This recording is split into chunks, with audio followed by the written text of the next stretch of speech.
Alright, good evening ladies. In today's video I want to share absolutely everything I know about airdrop farming.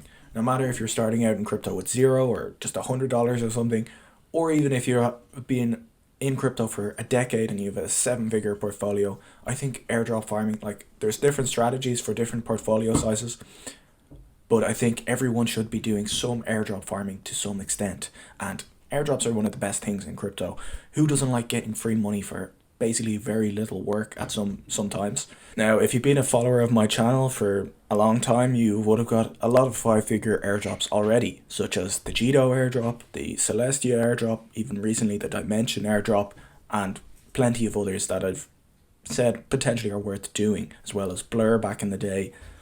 But in today's video, I want to share all the strategies that I'm currently employing and general principles that will help you with airdrop farming, your airdrop farming journey, because I think this video is going to be very informative and very useful for you. And airdrops, can really, especially if you're just starting out in crypto, can really multiply your portfolio in a very, very fast way. I think this video is going to be extremely helpful for you. I'm going to share every single platform and protocol that I'm currently airdrop farming, and there's a lot of, like I mentioned, there's a lot of ones that have big potential future valuations, but not a lot of people farming them. So I'm going to share all of those that I'm looking at currently and that I'm farming. So I think this video is going to be absolutely packed with alpha, and you're going to get some massive airdrops over the next couple of years. So let's dive straight into it. Now, one of the main principles you've got to be aware of when you're airdrop farming is that you ideally want to be airdrop farming a protocol or a project that, number one, is going to have a large market cap. If it's going to be worth fully diluted tens of billions of dollars or even billions of dollars, that's great. That means even if loads of people are airdrop farming it, even if tens of thousands or hundreds of thousands of wallets are farming it, even then the airdrop is still likely to be quite beneficial. Or on the other hand, you want a project that potentially you might think is a little bit undervalued or is not going to have a huge market cap, but not a lot of people are farming it. And obviously the ideal situation, it's like no one is farming it and it's also going to have a huge market cap, but some sort of balance there. But what you don't want is loads of people farming a project and it's not really going to have a big market cap, because then it's probably not going to be worth your time to do that. Now, if you do want to go from $0 to $1 million airdrop farming, that's going to be a huge amount of work, take a lot more work than someone who just wants to kind of supplement their crypto portfolio with these airdrops throughout the year, because I think 2024 and 2025 are going to be the years of the airdrops. That's because airdrops are one of the best marketing tactics that a project can employ. Like, for example, who heard of Dimension 2 months ago? Like, I'd say 1% of crypto Twitter, maybe up to 5% of crypto Twitter. Now everyone knows what Dimension is because they did an airdrop and they included a lot of wallets, and it's worth like $1 billion. It's worth quite a lot of money, like a few billion, fully diluted. Now everyone knows what Dimension is, and Dimension is actually a really interesting project. It has actually a lot going for it. Maybe I should buy the coin and maybe I should look into it a bit more. And they gave me these free coins. I'm going to hold them. I like this project. I'm going to support this project because I'm somewhat invested in them already by proxy. And because there's a lot of launches happening over the next couple of years, there's going to be a lot more airdrops happening. Now, I'm going to share a lot of alpha. I'm going to share a lot of helpful information for you. All I ask in return is that if you are going to be using any of these strategies, you use my referral codes in the description. With all of them, I think all of them, you get an extra boost on your points, or you'll get a boost for using my referral code anyway. So it's worth your time to use my code, but it also gives me the same boost on the other end, so that would be hugely appreciated. Now, if you're just starting out with airdrop farming, or you have a very small portfolio, say you have like less than $1,000 or less than $10,000, well, let's say less than $1,000. If you have very little, you should be farming testnets. Now, a testnet it's like Ethereum. There's Ethereum mainnet where you're using real money, real Ethereum, and then there's these testnets like the Gwirly testnet and these other testnets that you're using fake Ethereum. You're not using real money, and you can get these tokens for free, and you can farm a lot of protocols. So if I were you starting with this very small portfolio, you can farm a lot of protocols with just testnet money, fake money, and sometimes, and quite a lot, you're entitled to get an airdrop in the future just for you, not even using real money. You have to put no money into it, but you'll still get an airdrop for trying out the platform and by using the testnet. So that's if you have a very low portfolio, testnet farming is probably the way to go. And yeah, just look up testnets on search testnet farming on Twitter or on YouTube, and you'll probably find some testnets that you could farm. And if you don't want to do testnet farming, if you want to farm with a smaller portfolio and even with bigger portfolios, me personally, I'm only really farming on Solana and the Cosmos ecosystem. If you're farming on Ethereum protocols or EVM chains whatsoever, there's going to be a lot of gas fees that you're going to have to incur. So I am doing a little bit of farming on EVM chains because I'm able to stomach some of the gas costs. But if you're doing a lot of farming on Ethereum main chain or Ethereum EVM compatible chains, then the gas costs are really going to eat into your portfolio if you're starting with a very small portfolio. Now, the other strategy, which takes a little bit of work, which I'm not employing personally because I don't want to, but I'll explain the ideas behind it. It's by Sybil farming. So this is where you set up multiple unconnected wallets, and the more effort you put into making them seem unconnected, the better.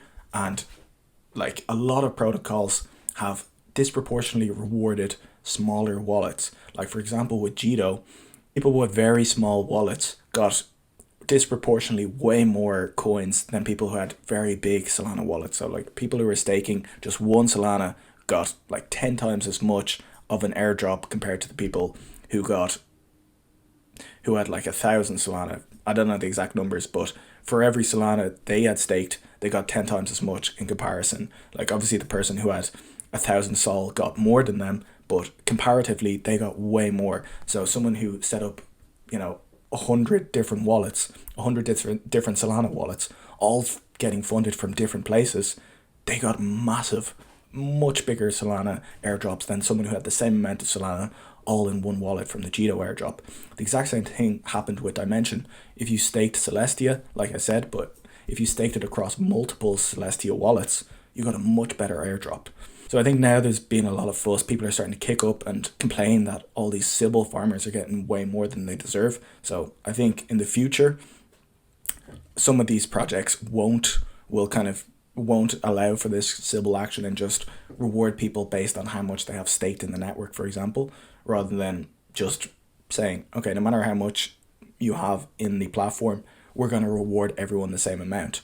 But some projects won't do that, especially the ones that aren't being farmed too much or people aren't really thinking about it. Like with the Jito airdrop, a lot of people weren't really thinking about farming the Jito airdrop. So they were happy enough to, like, even though there were some people who were Sybiling it, most people weren't really using Jito to farm the Jito airdrop. And that's why the Jito airdrop was so good. But also that's why the small accounts did so well. Now, one of the strategies that a lot of projects have started to employ that I'm sure you'll be aware of at this stage is point systems. Now, I'm actually a big fan of point systems. They're getting a lot of trash, they're getting a lot of hate on the Twitter timeline at the moment, but I think they're very clever. They essentially allow the project to incentivize activities that they actually want, and it makes it much harder to game the system, and it's quite anti-Sybil in the way that it's set up. So point systems are ideal for larger wallets as well as people who don't want a Sybil farm. So examples of platforms that are using point systems are Tensor, which is a Solana NFT marketplace, and I've done a full breakdown on how to farm the Tensor airdrop. I'll link that video up there. And so Blur was the first one to do it, and it's still doing it to this day. We'll talk about that later. But the Tensor airdrop is like the point system is actually hidden, so people don't know exactly how to game the points, which is kind of nice. But there's also Camino, there's marginfi, there's PARCL, which I'll talk about further on in this video, all using point systems. Now, if you have a very small portfolio, the point systems, like, they're very much going to just reward everyone equally to how much capital they have staked. So if you have a very small portfolio, the point systems are nice to do, but maybe you should be looking for the things that are, not so Sybil protected and kind of more based on, that would be more rewarding to smaller wallets. Before we get into the Solana place that I'm farming the most heavily, I want to talk about the easiest ways to airdrop farm at the moment. And the easiest new airdropping method that has just happened this cycle is airdropping to stakers. So the first people to really kick this trend off was Celestia. So anyone who stakes Celestia has now got the Dimension airdrop as well as the the alt layer airdrop. And anyone who got the Dimension airdrop and staked their Dimension is now going to get the Avail airdrop. So, it's a perfect Ponzi scheme. Nothing better than being nice and early in a Ponzi scheme. But yeah, this staking narrative, the staking Ponzi is beautiful. And that's one of the reasons Celestia went up so much. Because people started to speculate that anyone who was staking Celestia would get airdrops potentially from any of the protocols that were using Celestia for data availability. And that turned out to be true. So if you want to get involved in this meta, I would consider first staking some Celestia, and you can spread this out across multiple wallets. Now, alt layer had, if people didn't have 35 Celestia staked, I think that was the threshold for the alt layer airdrop, they didn't get anything. So if you are going to spread up across multiple wallets, I wouldn't just put, one Celestia staked across 100 wallets, because maybe then you're not going to get any of one of the next future airdrops. So who knows the exact limit that's going to be. But if I was to split up across multiple wallets, I would say put 2 Celestia in one, put 10 in another, I'd put 40 in another, I'd put 100, and as far up as you want to go. So you'd have different amounts in different wallets. And again, you have to make sure that they're unconnected. So they're getting Celestia from, say, you send it from your Binance address, and then you send it from your Coinbase address. I think even if it's coming from a SEX, so if it's coming from a centralized exchange like Coinbase or Binance, if you send it directly from Binance to one Celestia wallet, then to another Celestia wallet, I think that seems to come from the Binance wallet, so it doesn't know if they're the same person or if they're just other people using Binance. But again, I'm not trying to do this Sybil attack on these airdrop farms, so I just have all my Celestia staked. Now, there's a couple of ways I've staked my Celestia. I've staked it directly in the Kepler dashboard using a variety of different options there, different validators, and I'm not going for the top validators. I'm trying to help decentralize the protocol. I don't care about doing that, obviously. I just want more chances of me getting an airdrop, so I've used the smaller validators. But I've also staked some using this Milk Tia. So if you have this liquid staking version of Celestia, so you're staking Celestia and you're getting this liquid version in return, you're getting a staked Celestia token in return called Milk Tia. And I'll leave the app where you can trade your Celestia for Milk Tia in the description.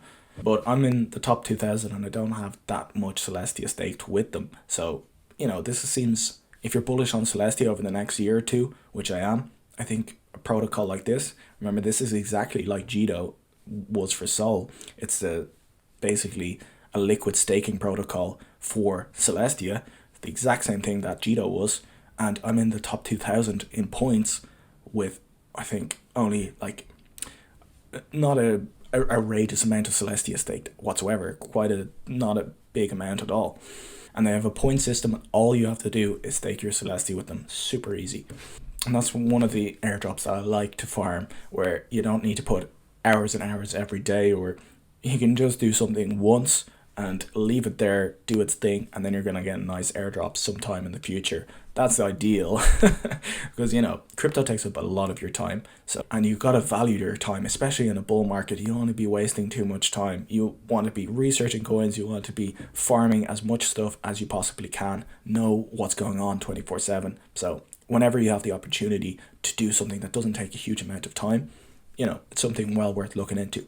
The other thing I potentially would be staking is Dimension, and that is only really, it dropped at about $4 and now it's only $7, whereas Celestia dropped at $2 or $3 and now it's $20. So Dimension potentially has more upside coming to it, and there's going to be more airdrops for Dimension as well, for the potential rollups that are using the Dimension protocol. So I'm not going to get into what Celestia and Dimension do, but they're kind of partners in a full modular stack, kind of competing with Ethereum, where Celestia is providing the data availability, the essentially the transaction data, and Dimension is providing the execution. Lastly, in the Cosmos ecosystem, I would also be staking Injective. Again, easy enough to do, doesn't take a huge amount of time. You can do it in the Kepler dashboard and potentially get some airdrops in the future.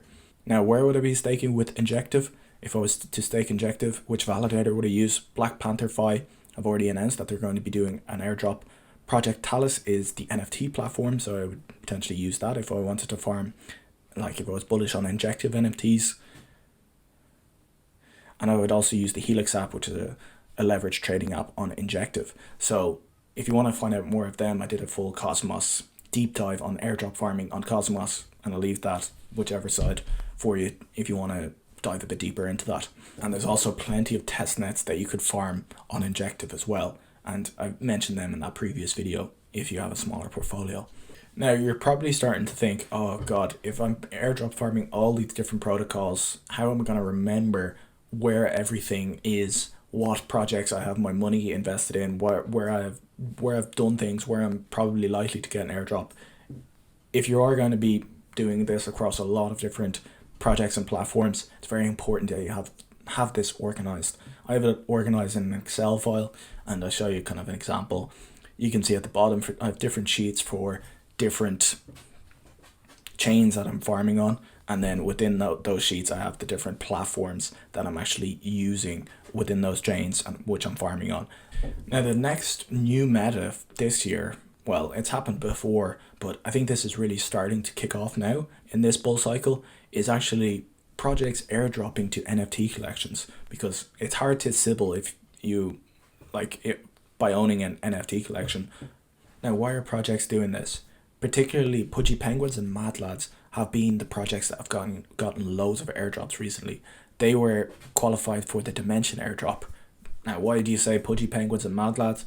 Well, because they have very cult-like communities already, so it kind of is really good marketing, and it's anti-Sybil because you can't own 1,000 Pudgy Penguins by just putting, one Solana in 1,000 different wallets. You have to actually put up a huge amount of capital to attain a Pudgy Penguin or a Mad Lad, like tens of thousands at this stage. Now that might be out of reach for a lot of viewers, but if not, I think if that's not a huge investment for you, Pudgy Penguin or a Mad Lad, I know they've been pumping so much recently. I don't own either at the moment, but yeah, I'd be happy if I did. But if you do have that kind of capital, potentially picking a Pudgy Penguin or a Mad Lad up, or any of the other NFTs that you think could potentially get an airdrop in the future. But it's really good marketing for these projects, because then you're going to get a very cult-like community liking your project because you gave them money. So that's definitely a meta that I think is going to continue over the next couple of years. So look for projects that are building cult-like communities. Okay, so now we're going to shift gears and talk about Solana airdrop farming, which I'm spending the most amount of my time and my resources farming, because if you didn't realize, I'm extremely bullish on Solana. I think Solana is going to be the main coin of this cycle, the main character of this cycle. So because it's the other nice thing as well if you're farming on Solana, like it doesn't take a huge amount of time because transactions are instant and it doesn't waste any gas fees. So it's really nice to farm because you can just do things very quickly. So it doesn't waste your time. You don't have to wait 10 minutes for a transaction to go through, and it doesn't cost you anything. If you need to pull liquidity from here, throw it into this platform, do all these, like when you're airdrop farming a lot, there's a lot of transactions that you need to do. So ideally you want to be doing it on Solana. And because Solana is the main character of this cycle, the projects on Solana are going to do very well. The best projects on Solana are going to do very well.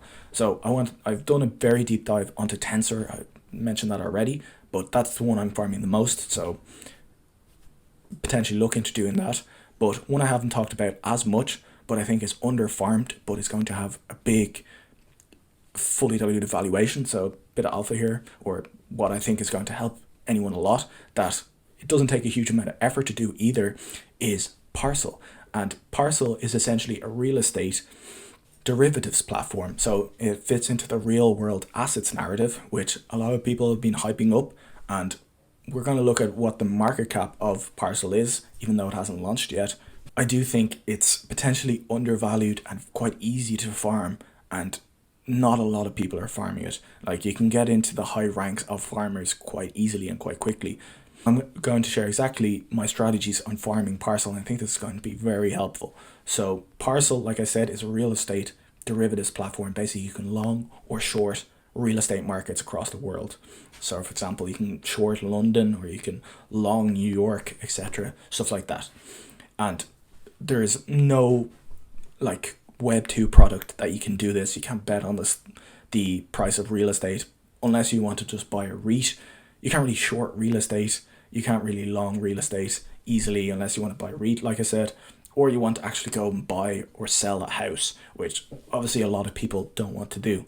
So this project could actually open up a lot of liquidity, open up a lot of capital for people who want to hedge their real estate markets, or people who just want to speculate on the real estate markets by using leverage as well. So obviously, because real estate isn't that volatile, it maybe goes up a couple of percent every year, or it goes down a few percent every year.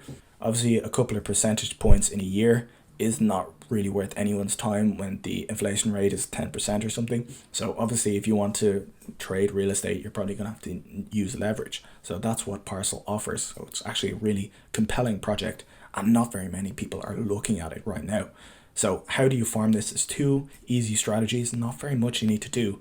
You can either long, just use the platform to long or short different real estate markets, or you can provide liquidity. So obviously, longing and shorting, there's an element of risk there, because you could potentially lose money on the funding, or you could lose money from the trade going against you. So potentially look for the trades that have positive funding, where you'll get paid. If the market stays the same price, then you're going to get paid by providing the funding, by going opposite of the crowd. Or if you know a lot about real estate, maybe you can just trade it yourself. So I just went long on one market and short a different market, and hoping that I don't, hopefully the trades balance each other out. Maybe I'll lose a little bit of money, but again, it's not super volatile, so I'm unlikely to get liquidated, but I'm getting good points for doing that. And it's a point system. I should have mentioned that, but it's a point system. And the other way, which is a lot easier, is to actually just provide liquidity. So if you have like US dollars sitting in your bank account, or USDC waiting to buy the dip, you could put that to work by farming Parcel. Now, if you do provide liquidity, so you're just putting USDC into the Parcel vault, which they use to provide liquidity to the people who want to speculate long or short, there is a 30-day lockup period. So just be aware of that. If you are locking up your USDC, you're getting points for doing so, and you're getting a little bit of yield on top of that, but you're not going to be able to access your funds for 30 days. So just, if you are going to do this, just make sure you're aware of that. Last thing you want to be aware of, like, how do I come up with a valuation for Parcel? There's actually a Parcel NFT. So if you know much about Tensor, you know that they have the Tensorians NFT, which gives you a boost on your points. So anyone who's bullish on the Tensor platform, if you have a decent amount of Solana, you buy a Tensorian, and that gives you a boost on your points, as well as some extra points. Every, I think 20% of all points that are issued within a week gets given to the people who have Tensorians staked in their wallet. And we saw, like I said, to buy Tensorians at 20 Sol, and now they're 80 Sol, and I think they hit 100 Sol at one point. Right now, Parcel have gone from 2 Solana up to almost 20 Solana within the last few months, so people are starting to wake up to Parcel. But I actually went ahead and bought a Parcel NFT anyway, because, as I said, I want to farm this platform more, and I think, and if you hold one Parcel NFT, you get a 20% boost on your points. So, and if you hold 2, you only get like a 5% boost on top of that, so you get 25. So if you have the capital, which is 20 Solana, which is about 2k, probably worth looking into getting a Parcel NFT. So they're about 18 Solana right now, but they are steadily in an uptrend. So just be careful, at some point they could dip. So obviously there is risk with doing that. So if you're not putting a huge amount of capital into the Parcel network, or the protocol, it's probably not worth buying one of these. But if you're putting a few grand into Parcel to provide liquidity, it's probably potentially worth looking into getting one of these NFTs to give you that boost. And they could, as more and more people start wanting to farm Parcel, as they see, oh, it has a lot of potential, then the price of the Parcel NFTs is going to rise. So in regards to the market cap of Tensorians at the moment is $80 million. So obviously I just multiplied, there's 10,000 Tensorians and there are 80 Solana. And that's where you get the $80 million for Tensorians, roughly like. And Parcel, there's 7,777 and they're 18 Solana and the market cap is $14 million. So they're about 6 times smaller than Tensorians. Now, let's say the Tensor market cap will fully diluted is going to be like $1 billion or something like that, or 500 million is probably a low estimate in my opinion. When it drops, I think it's going to be somewhere within that range, maybe even higher. Do we think Parcel is going to be 6 times lower than that at like 150 million or even less than 100 million in market cap?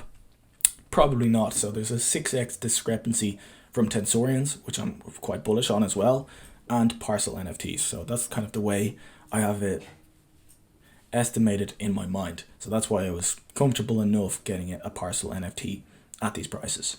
So if you want to find out the rest of the Solana platforms that I'm farming at the moment, I'll leave my Solana airdrop farming video up there, but I don't want this video to get too long. So we're going to move on to the next chains and platforms that I'm farming, and the first of which is Blast. Now I did a full video on this ages and ages ago, and it's probably getting towards the latter ends of if this is actually worth farming. But essentially, to farm Blast, the easiest way, you just deposit ETH.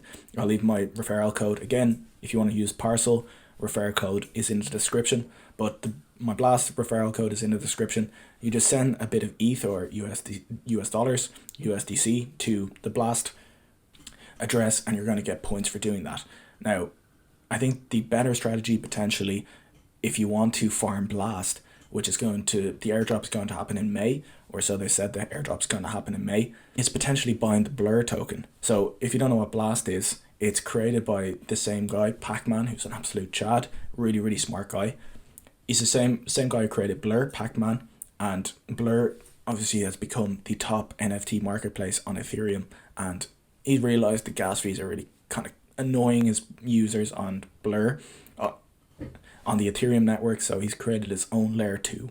And the new idea with this layer 2 is it has yield already baked into it. So if you are just holding your Ethereum or any coin on the Blast network, you're going to be earning yield from Ethereum staking. So it's basically going to convert your Ethereum that's on the Blast network into staked Ethereum. So you're basically not losing anything by having your Ethereum locked up within Blast on that layer 2. It hasn't launched yet, but personally, the only layer 2s I'm really interested in for the next bull cycle are Blast and Base. The reason being is they have the best marketing, they have the best network effects, and like people don't really care. Like if your tech is 10% faster and 10% cheaper, no one gives a crap, in my opinion. People only care about where the liquidity is going to be, and there's $1.5 billion of liquidity on Blast, and where the marketing and the people are going to go. And a lot of people are going to go to Blast because it has the incentives. So if you use Blast, you're going to get Blast points, and these Blast points are obviously going to turn into the Blast token, as well as it has captured the mind and people know about it the most, as the most marketing. It's the same with the Coinbase chain, which is Base. A lot of people are just normies are going to sign into their Coinbase account and be like, oh, I need to use Ethereum, which L2 should I trust, which L2 do I know? Oh, I've heard of Coinbase, they have their own layer 2, I'm going to probably use that one. Oh, I'm going to use the Starknet L2 because it has ZK snarks and my transactions are 10% faster. Like, come on, what are people normies going to be thinking about? They're not going to be thinking about that. So yeah, I'm actually very bullish on Blast. Even though it's very heavily farmed, it's going to have a huge market cap in my personal opinion. Now, jumping onto the Blur and Blast, it's not too late because it's not happening until May. But if you want to get involved in airdrop farming for the Blast token, you can buy Blur tokens and you stake them on, I'll leave this in the description, but you stake them on the Blur airdrop page essentially, and the longer you leave it in there, the more blast points you're going to get essentially. So the more blast tokens you'll eventually get. So like I said, I'm actually very bullish on the base chain as well, and that's Coinbase's layer 2. And how do you farm the base chain? Well, I've been using the base chain for almost a year. I did a lot of videos on the base chain, but if you don't want to actually manually farm it, and I'm not manually farming the base chain, or the scroll chain, the new, or scroll, which is heavily hyped as well, I'm not bothered actually manually farming these. So I'm using a farming bot, which is a product by Crypto Dan, and he's another YouTuber that I like a lot, and I saw that he created this product where you can just send Ethereum into to farm base and to farm scroll. So I just said, sure, I'll send a little bit of Ethereum and farm those two platforms that I'm bullish on without any effort required. And I've left my referral link in the description if you want to look into farming them without having to actually manually do anything. And the way it works essentially is they take 25% of your airdrop if you're doing it for free. So it doesn't cost you anything, and you can withdraw your funds at any time, which is also nice. But the only thing you're basically paying is a potential airdrop of 25% of your potential airdrop in the future. So definitely worth it for me in the fact that it doesn't take up a lot of my time. The last thing on farming, which is quite a new platform, but it ticks all the right boxes in terms of narratives, AI, deep in, is Get Grass. So essentially, to farm this, or what this product does, is you basically sell your extra bandwidth on your internet, and it allows AI companies to use that extra internet bandwidth to search the internet and get data for their AI models. So you're essentially selling your excess bandwidth of your internet, and you have to make this, basically add an extension to your Google Chrome, you sign up, or it's going to start immediately using your extra bandwidth of your internet, and you're going to get points for doing that, and you're getting paid for doing that. So very interesting project, definitely hitting all the right niches that I like, that I'm interested in, and yeah, very niche, very not very talked about project. So, potentially could be worth something, so potentially worth your time essentially. So the last platform or protocol that I'm bullish on for the next bull cycle, or for this bull cycle, is Say. The reason I like Say is it has a very strong narrative. So it's slightly faster than Solana. It's very cheap as well. But yeah, like I said before, people don't care so much about the tech if it's only slightly better. They want much better. So what's the big difference with Say? It's an EVM chain. So it's a parallelized EVM chain. I'm not going to go deep dive into what that is. I've done plenty of videos on that, but that's a very, very strong narrative for the next bull cycle, in the fact that it's EVM compatible, or will be EVM compatible. So I think Say, I hold a little bit of Say, but I'm also farming some of the protocols on that platform or on that chain as well. So if you want to deep dive onto how to farm Say, I'll leave my Say airdrop farming guide up there. Again, I'm not going to go deep into it right now. But that's pretty much everything I'm doing in regards to airdrop farming, all the new airdrop farming strategies that I've implemented that I haven't talked about before. So I really hope this video is helpful. I hope you get some massive airdrops in the next couple of years. It's going to be very, very fun. Nothing beats free money coming into your bank account. So thank you so much for watching. And thanks again. If you use my referral codes, would be greatly appreciated. And I'll see you in the next one. Cheers.